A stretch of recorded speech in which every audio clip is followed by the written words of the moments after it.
Today we've got Palestine, and I know Palestine is very much in the hearts of, I'm sure, most of the people who are on this meeting here, that this genocide continues despite the protests from millions of people around the world.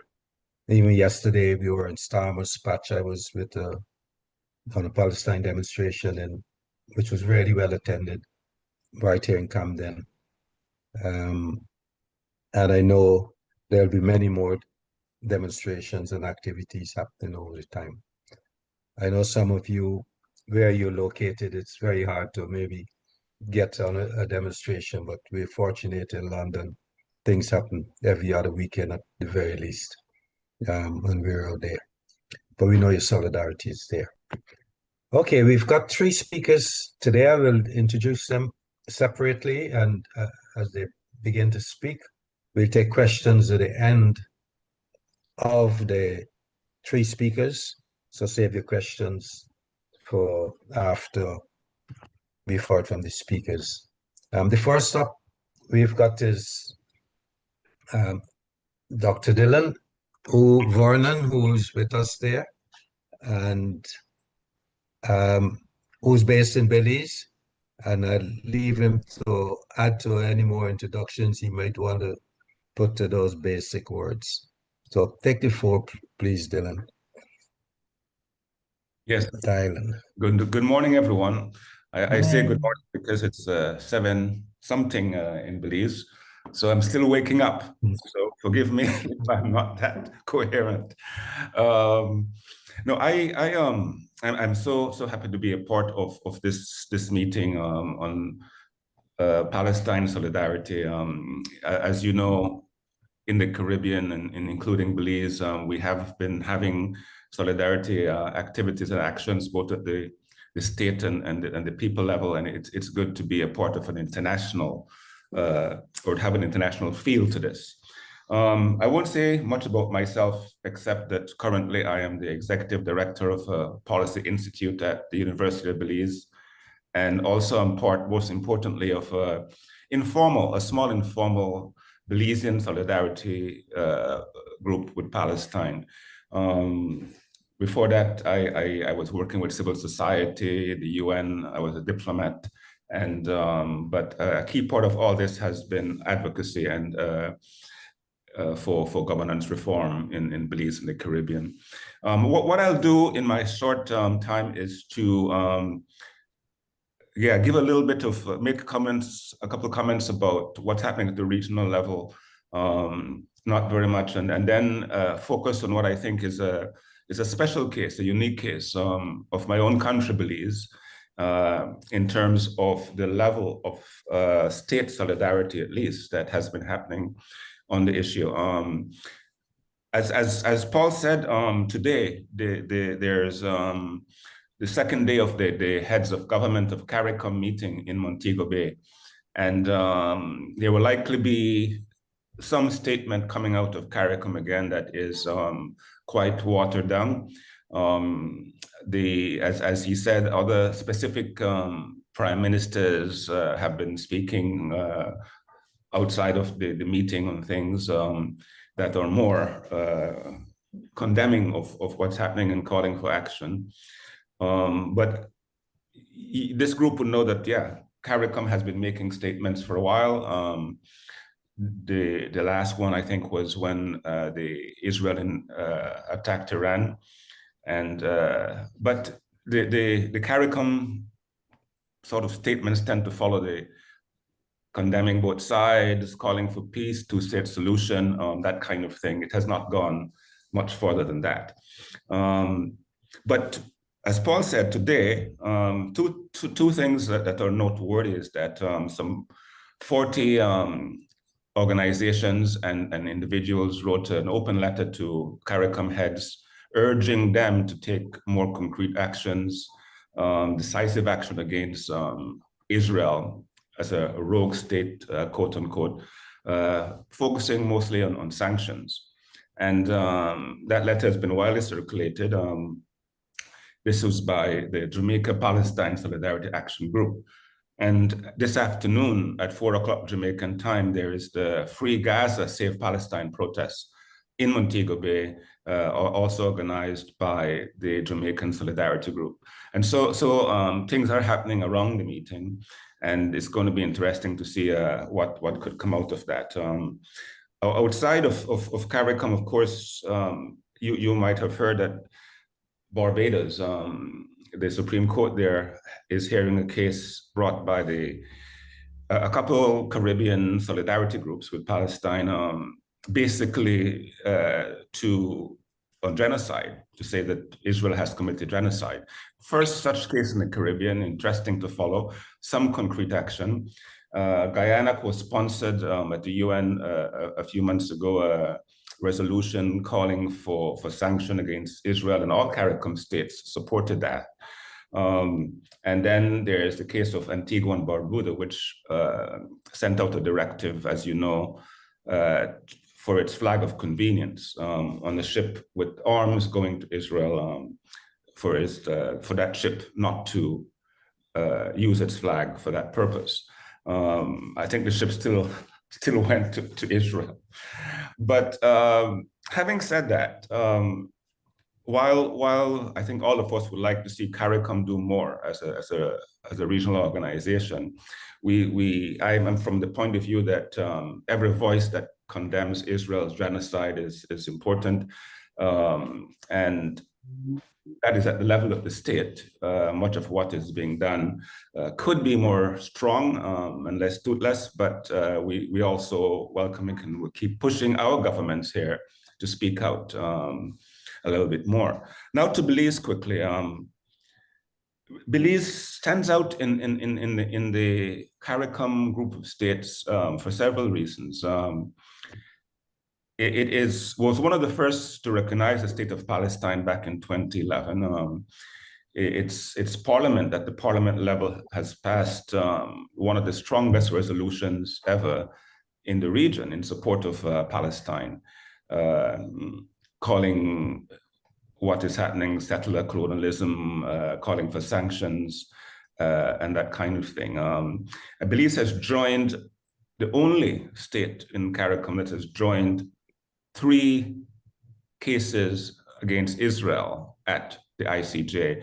The war case in 2004, the Israeli practices in occupied territories case in 2023, and currently the South African case on genocide. Belize has joined all these cases. And most importantly, I think, Belize is the only CARICOM state to break diplomatic relations with Israel. That happened in November 2024. And while Belize joined the Hague Group when it was formed, Belize has since withdrawn from that. I'll come back to that one. But that's at the state level. And at the people level, things are less active, but there's loose and formal activity happening. There was a demonstration in Belize that was pretty large in 2024. Advocates of the Belize Solidarity Group appear on talk shows frequently. There are teachings that have been organized. One particular teaching that was held about a month and a half ago at the University of Belize attracted a lot of attacks from a US-based monitoring group condemning the university for promoting anti-Semitism and the like. You know the line that they usually use. And a small party in Belize brought a PLO delegation to Belize, and UB, the University of Belize, is bringing a Palestinian lecturer to Belize. So informally, things are happening on the ground also in Belize. Why has Belize been the most active at the state level? Has to do with the word self-determination. Belize, as you know, is claimed by Guatemala, and self-determination, in territorial integrity, sovereignty were key principles and values for us as we moved from colonialism to independence in 1981, and we had to get the support of the world. Importantly, Israel and Guatemala have been great friends ever since 1947, when Guatemala was one of the countries that co-sponsored the 1981 UN resolution. But also, Israel has never supported Belize's independence throughout, and was one of only 3 countries not to vote for Belize's independence in 1981 at the UN. And that has to do with the great solidarity they have with Guatemala, to whom they have over the years supplied arms, even through the brutal civil war and Guatemala's own internal apartheid. The other key issue for why in Belize, of course, is that champions are important everywhere. And in the case of Belize, Belizeans of Palestinian descent have been very successful in the political system. One became prime minister in 1998, 2008. There have been 2 Belizeans with Palestinian descent who are foreign ministers, including Assad Schuman, who is now the Belize agent at the ICJ with the Guatemala case, and other ministers. I'll end with a few concluding thoughts. The first being that while Belize joined the Hague Group, the government withdrew after, I think, about 2 months. And the reason it withdrew had a lot to do with realpolitik, and the fact that a guy named Trump occupies the presidency of the United States, and the changes that caused. And there was, I think, and this isn't, I mean, the government has been very silent about why, but the basic conventional wisdom is that a lot of pressure came from the United States on Belize to withdraw, and that happened, and then that was realpolitik, and the Prime Minister maintained that Belize still has strong relations with Palestine. Diplomatic relations were still severed, and that it was not that of a big deal. And the Prime Minister also went on to say that while Belize is proud of its principled stands on Palestine and Israel, that it expected that other CARICOM states would follow it in severing diplomatic relations with Israel, but that because that wasn't done, it stands alone and gets a lot of attention from the West and the powers that be. And so that was a complaint by him. I don't know if he will make that again at the CARICOM heads of state today and tomorrow. Yeah, the principle of self-determination, important. I think that from my own experience, that is a principle that solidarity movements have to use more in our support of Palestine, the right of the Palestinian people to self-determination, because everything else, I think, goes from there. And we can attach so many of our arguments to that. Caribbean solidarity, I think, at the level of people is much deeper than meets the eye. We don't see a lot of it, but it is there. And I would think that the majority of people in the Caribbean support Palestinian self-determination. Some of it is untapped still because of the smallness of the groups, but as everywhere in the world, it is deeper than meets the eye. So I'll end with saying that while Belize stands out at the state level at least, and while we have a lot of people solidarity going on, including today in Montego Bay, that so far, other than Belize, perhaps in the diplomatic relations, it's hard to pinpoint real action at the level of sanctions, at the level of breaking off diplomatic relations when it comes to the Caribbean. And so there's much more advocacy to be done at the level of people to urge this sort of action. And I'll end with a statement from Daniel Denny, who is one of the lawyers who is taking the case to the Supreme Court of Barbados. And basically he said that in the context of the genocide, the apartheid, and all the atrocities that we see in Palestine, to do nothing is not neutrality, which is what some Caribbean leaders in their statements seem to want to pursue. It is not neutrality, it is complicity. And I think that all of us in this meeting today don't need to hear that or know that, because we live that. But it's important that we share that too with others. Thank you. Thank you very much, Thailand. I learned a lot about Belize from that presentation. I'm sure there'll be lots of questions, and the really heroic stand that the government has taken. That's really brilliant. Okay, we'll come back to you towards the end, and if I can invite Sybil Cock to join us to take the floor next. Sybil is a member of is a Palestine Solidarity campaigner. She's also at Tower Hamlets and Friendship Association, Jenin Friendship Association. She's a part of that. She's a member of the University College Union, and I know she's been campaigning many times in support of Palestine. So Sybil, please take the floor, and if there's anything else you want to add to your introduction, please, Sue. Yeah, thank you very much. Yeah, I'm a retired teacher, so I'm chair of the UCU retired branch in London, and I'm a member of the national executive of PSC, and also I'm the chair of the local branch in Tower Hamlets. I'll say a bit more about how PSC operates in a bit, but just to add that I have been to Palestine, to the West Bank, many, many times. And in fact, I lived there for 3 months about 10 years ago, teaching as a volunteer in a school.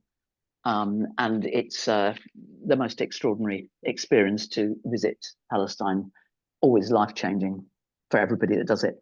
So I'm going to talk a bit about what we PSC do and what the scene is like at the moment in the UK. So Israel has never been more internationally isolated than it is at the moment. That is a fact. I mean, the fact that this meeting is happening, we're hearing these testimonies from the Caribbean, speaks to that. But we need to be clear here in the UK that Britain has enabled the dispossession of the Palestinian people continuously since 1948. And in fact, you could argue since before then, since maybe the Balfour Declaration, but certainly since 1948. The Israeli state since then, and under the UK's watchful eye, has continuously eroded the land and the space that Palestinians inhabit. The horrors of Gaza are live streamed to us, at least when there's nothing else to distract the media. The replacement of the international bodies such as UNRWA and other NGOs as aid givers to starving Gaza is outrageous. Now, limited aid is channeled through a very shady corporation who lure the starving into military zones and then shoot them. Starvation is being used as a weapon. In the West Bank and East Jerusalem, settlers, encouraged and egged on by cabinet members, attack, dispossess and murder Palestinians.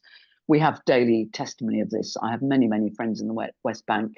We speak all the time and we know the things that are happening. So I'm just going to give you a little snapshot from the West Bank, because we hear less about what's happening in the West Bank because Gaza is happening. But so there's an organization, an NGO called Defense of Children International Palestine, which has been criminalized by the Israeli state. And it reported in June, there are 119 children in administrative detention in the West Bank. That means they're detained without charge, with no access to lawyers. And that lasts for 6 months and it can be renewed indefinitely. There were 30 West Bank children have been killed so far in 2025. That's 30 children in the West Bank, never mind Gaza. and 323 children aged 12 to 17 are in military detention. So that's just a snapshot of one particular aspect of it. And that's before we get on to the whole question of Gaza. And the thing that stuck in my mind from this week was the massive, massive bomb that they dropped, that the Israelis dropped on a cafe, a seaside cafe in Gaza, killing I don't know how many people. So it's under the watch of our rulers, Labour and Tory alike. There is no difference. Every single Labour Prime Minister has been a Zionist and fully supported Israel.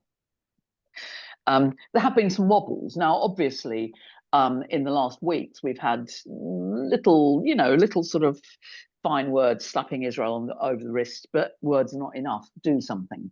So do something. It would be easy to miss the fact that the UK is still supplying arms to Israel. They stopped supplying some, but the F-15 jet parts, which are currently bombing Gaza, are supplied by the UK. So our main thrust of Palestine Solidarity Campaign is campaign to stop arming Israel. So stop arming Israel is one of our ongoing slogans. Everyone here will know how effective our mobilisations have been, particularly since October 23, but also before. The PSC has been going since 1982. So for some of us who've been involved for a longer time, what's happening is not a surprise. It is an ongoing Nakba. So hundreds of thousands have come out on the streets, and rest assured Palestinians are watching this. So Palestinians know when we're mobilising. That's something they see and they watch. Hundreds of demonstrated outside arms factories. We had one just a couple of weeks ago at British Aerospace in Kent. Thousands have called out Barclays Bank to stop enabling the Israeli state. We had an action inside Barclays AGM very recently where there were lots of, Barclays sponsors a lot of music festivals and all sorts of things. There is a constant supply of demonstrations and actions outside and also inside Barclays branches. There have been countless local actions. I was at one yesterday around PSC's campaign, Don't Buy Apartheid, which is a targeted boycott campaign, which is aimed at both Israeli fresh food, which a lot of people would distinctively not buy anyway, and also the Coca-Cola family. So the Coca-Cola brand, which includes Schweppes, Sprite, Fanta, and Costa Coffee, and various others, Coca-Cola is bottled in Israel in a plant which lies on stolen land in East Jerusalem, which is why Coca-Cola is the main target, along with the fresh produce, of this campaign. So we think it's important to have targeted campaigns rather than saying boycott everything, because boycott everything can be very confusing and demoralizing because you can't really boycott everything. So we had a big victory with the co-op supermarket chain, again initiated by a PSC branch in the north of England, where members of the co-op, and I'm one because I shop at the co-op, actually got the co-op to agree, and they now have agreed to completely stop selling Israeli produce, full stop. PSC now has nearly 100 local branches, and membership is increasing all the time. It's pushing 20,000 at the moment. So it is an individual membership organisation, but we operate nationally, and we also operate within our local branches. We also had a number of actions current around the local government pension scheme divestment, because the local government pension schemes, which are run by local councils, and every borough in London has got an action, a campaign around this. My own borough, Tower Hamlets, we're lucky because Tower Hamlets has a left of Labour council, well to the left of Labour council, and they actually agreed to our demands. We were pushing an open door, so they have started the process of divesting the local government pension scheme, which is of course the deferred wages of local government workers, from complicit companies and also from fossil fuel complicit companies. So, and all of the UK national unions are affiliated to Palestine Solidarity Campaign. We've been working since 1982, and since October 23, we've been part of a coalition with Stop the War, Friends of Al-Aqsa, Muslim Association of Britain, Palestine Forum in Britain and the Campaign for Nuclear Disarmament, we've received support from many who have never demonstrated before, along with figures from all walks of civil society. So the second thing we do is we build the movement for boycott, divestment and sanctions on the streets, in the unions and in our localities. In recent months, there have been concerted attempts to silence us. We faced up Suella Braverman's attempt to brand us as hate marchers, but that didn't work, and we continue to shout loudly from the river to the sea, Palestine will be free. In January, we were prevented. Oh, sorry. I don't know how that happened. Sorry. In January, we were prevented, this is the coalition, prevented from marching from the BBC on the spurious grounds that there is a synagogue nearby. And there is, in fact, legislation going on at the moment which will basically say you can't do anything near a place of worship, which effectively would say you can't do anything in London. Instead, we held a peaceful rally in Whitehall as a small group of public figures, including Stephen Kapos, a Holocaust survivor, and various others, actors and public figures, walked towards the BBC with flowers to commemorate the dead children of Gaza.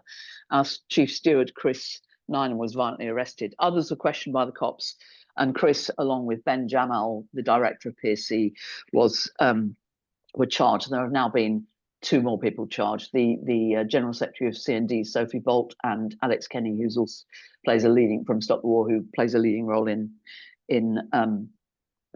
stewarding our marches. Two of them are in court tomorrow, but the cops, as usual, are messing us around. So it won't be the trial tomorrow. It'll be a hearing to have the whole thing rescheduled. So this one is being kicked into long grass. This is sort of going on and on and on. It's not going to work. But these people have been charged with incitement. And of course, the coalition members are not the only voices for Palestine. Far from it. We are, if you like, the public face of it, and we do lots of local things. But Palestine Action, which is a non-violent direct action group, managed to break into a military airfield recently and spray red paint on a couple of planes. They're now prescribed as terrorists, alongside a pair of very lunatic right-wing groups that nobody's ever heard of. So this escalation is actually spreading the resistance. This is an absolute outrage. There is, of course, a long and great history of direct action. The suffragettes, the Chartists, Nelson Mandela and Mahatma Gandhi were called terrorists. This is a serious attack on our movement. Do not underestimate how draconian the anti-terror laws can be. And we've seen some of this going on already just yesterday. So just before the 2003 invasion of Iraq, 5 peaceful protesters broke into RAF Fairford with a view to damaging the engines of bomber planes. Their defence, which essentially worked because they were never convicted, was that there was, quote, their actions were justified morally and legally because they were aimed at preventing a greater evil, i.e. the war in Iraq and its probable consequences. They were, in short, willing to commit crimes to prevent greater crimes. An interesting defence. Who authored that defence? Their QC, Keir Starmer. He actually proposed that as a defence, which to all intents and purposes worked. So we are campaigning, PSC's been campaigning hard against this prescription and in defence of all in our movement. We also had the Glastonbury stuff, and I'll just end with that. So it's now very cool to be pro-Palestinian. My son was at Glastonbury and he said it was an absolute sea of Palestinian flags. There were 2 acts which forefronted Palestine, but apparently there were loads and loads of others. Partly, but not only because of the attacks on Kneecap for their support for Palestine. Then this other band, which nobody had ever heard of, certainly not someone my age, Bob Villan, led chants during their set called Death to the IDF. They led chants, much embarrassment and denunciation from all quarters with the suggestion that this is anti-Semitic. So I'll end with a quotation from this band, Bob Villan, who are now very famous. And they say this, and I think this is an important message. We, like those in the spotlight before us, are not the story. We are a distraction from the story. And whatever sanctions we receive will be a distraction from the story. The government doesn't want us to ask why they remain silent in the face of this atrocity, to ask why they aren't doing more to stop the killing, to feed the starving. The more time they talk about Bob Villan, the less time they spend answering for their criminal inaction. So the third point I want to make is defend the right to protest and never keep our eyes off Palestine. That's what PSC and all the coalition will be doing, is keeping our eyes on Palestine. And please, if you're not a member of Palestine Solidarity Campaign, please do join and sign up for our emails and find out where your local branch is and just get involved. Thank you.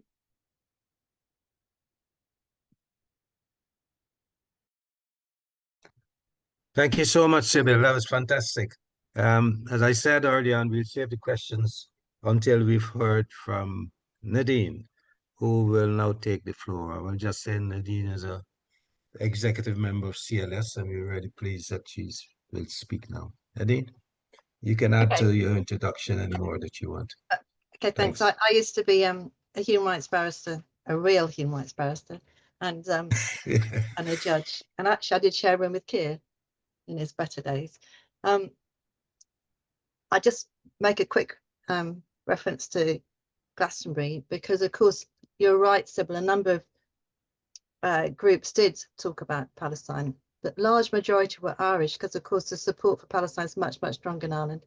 Interesting enough, one of the bands, the lead singer is Bono's son. Of course, Bono is a real Zionist, so there must be really interesting conversations in that household. So to go back to the Terrorism Act, quite a lot of my work as a civil lawyer was around issues around Ireland and issues around migration. And of course, if you work around Ireland, terrorism was an issue which was constantly at the forefront because the French Terrorism Act was originally all about Ireland. It then was broadened out to also be about Muslims.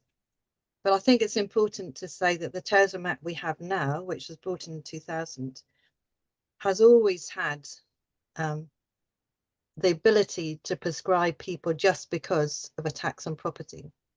But up until now, it hasn't been used to prescribe groups. It has been used against individuals. But this is a real, unfortunately, adverse advance, if you see what I mean. It's also important to say before the 2000 Act, the Prevention of Terrorism Acts were temporary, which meant every 6 months, Parliament had to yet again review whether they wanted to keep them, because they were supposed to be an emergency provision because of things which were happening in the world. They weren't supposed to be legislation that stayed forever. And that's important because this government particularly has completely forgotten that. So under Schedule 2, there's a list of organisations, both national and international, that are prescribed. And all the Secretary of State has to do to add to that list is to make an order. It's not like a bill before Parliament, it's just an order. And the test she has to apply is completely within her discretion. It's if she believes that an organisation should be prescribed. So she says, I think they have to be prescribed. Then the only real fallback is it has to go for a short discussion in the House of Commons and the House of Lords, which happened this week on Wednesday and Thursday, I think. And I just quickly mentioned it's worth watching discussion in the House of Commons, because although there were only 26 people actually speaking up, MPs, there was a very broad base. There was the Irish SDLP, there were the Greens, there were dissident Labour people, there were independents, there was one Tory. And actually the breadth of that attack on the prescription was very interesting, and it's well worth reading. And then it went to House of Lords. Now, because of the vagaries of how the House of Lords works, there was no vote on that. The Greens put a motion in kind of House of Lords speak, but it was never actually voted on, but it went through. Now, to go back to the definition, as I said briefly, unfortunately, the action element of terrorism can include just serious action and serious damage against property. The intent or purpose element means a use or threat is designed to influence the government or intimidate the public. Historically, they've tried to merge both, and interesting, and if you read what the government's been saying recently, they both say that obviously they're trying to be influenced, but they also say that the poor people in Albert factories have been harassed and intimidated. Now, what's going to happen now in the court is the court did, the group tried to go to court. The first, I think it's very confusing because it's been reported in a very legalistic way. So on Monday, they went to court to try and get a stay on the order. The order hadn't yet been made, and so the judge puts it back to Friday when the order had been made to see whether there should be a stay. Now, at that stage, he's not talking about the merits, particularly of the prescription. He's talking about whether if an order is or isn't made, it has a really serious effect on either party. So the argument was, if we stay this order for 3 weeks, will the government be really disadvantaged? You know, will the group be able to do loads more damage in those 3 weeks? And the other side was saying, well, the damage being done to members who might be prescribed within this organisation is that they've had no notice of this, and they may accidentally do something which means they are arrested and possibly put inside for years. In the end, the judge went for the government, which is not altogether surprising, because in these cases, when it's a balance of convenience, national security is always a bit of a winning card. And I think what some of the commentators haven't gathered is that as soon as you bring terrorism to the account, it has a completely chilling effect, not just on the public wider, but it does on the members or people helping, because nobody wants to be sent down for years and years, and no one wants to be sent down as a terrorist. So I think there's been a bit of a lack of understanding of how quite serious it is for something to move from protest to terrorism. And certainly I know, as somebody who's Irish, she was very active in the 70s, 80s, 90s, that the fact we were all potentially subject to the Prevention of Terrorism Act, and people were stopped at airports or seaports or in the street, or it did have a really chilling effect on all but a very few people, and had a very serious chilling effect on communities. And I think it's not so much the prescription itself of an organisation, it's the fact that once you prescribe the organisation, the police and the prosecution service can then actually accuse people of belonging or supporting. So the belonging is difficult. And I actually wrote an opinion way back 25 years ago when the Act was still a bill. One of the problems is if you are accused of being a member of an organisation, you have to prove you're not a member of the organisation. So you no longer have a presumption of innocence, because if there's a photo of you at a demonstration, for instance, you have to, and you were near, say you were near a banner which said the prescribed organisation's name, you would have to prove you weren't part of that, which you get yourself into having to give evidence about yourself, that maybe you went to a meeting but you didn't like what they were saying, therefore you didn't have anything more to do with it, or you may implicate other people. It's a real minefield which hasn't really been discussed enough. And also it's an offence to give any kind of invite support or express an opinion which may be support, which sounds easy to dodge, but it isn't easy to dodge, because when you're writing something, you have to be really, really careful. And I used to write in the 80s when I worked at the GLC about some of the miscarriages of justice, and you had to be so careful what you wrote that it couldn't, there was no hint you were supporting people who'd been put up in court for something connected with terrorism. And even if you were talking about the miscarriage of justice, you had to be very careful. And I think it's going to be really difficult, because they're going to try and PSC and people, they're going to try and put everybody in the same boat, and they're going to try and say, oh, well, but you actually do support them. And we've seen your demonstrations near their banner or near their, you've got a badge. And of course, this has been brought in very, very quickly, which means that the vast majority of people won't actually understand what's been happening. There were probably people who occasionally go on